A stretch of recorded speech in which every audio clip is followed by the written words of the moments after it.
দেখো তোমাদের সাথে শেয়ার করছি মোমো মানে মোমো কী দিয়ে বানাই আমি।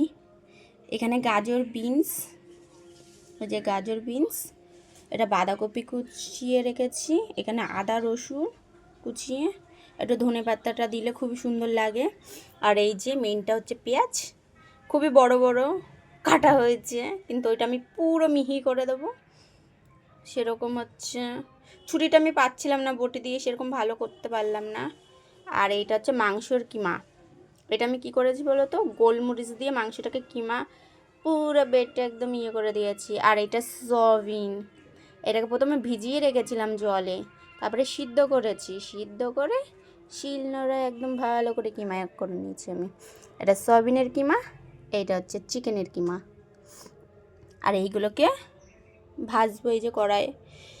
যেহেতু আমি কখনো সয়াবিন দিইনি, আমার বরমশাই ভিডিও দেখেছে, ভিডিও দেখে বলছে তুমি আজকে সয়াবিন দিয়ে করো, তাই আমার বরমশাইয়ের কথা শুনি।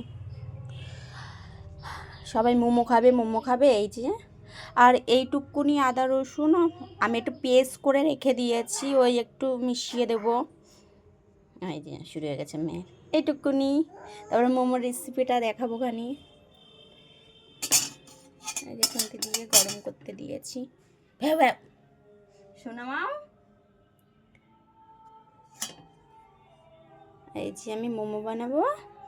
এর পুরো সব করতে গেলে হেভি ঝামেলা গো, এইটুকুনি। খেতে গেলে ঝামেলা নেই, সব জিনিসই করতে গেলে ভীষণ কষ্ট, কিন্তু দোকান দিয়ে কিনে খাওয়ার থেকে বাড়িতে মানে অনেকটাই হয়।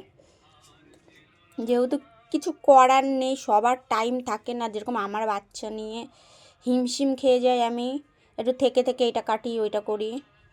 ভেউ ভেউ শোনাচ্ছে আমাকে, এইটুকুনি।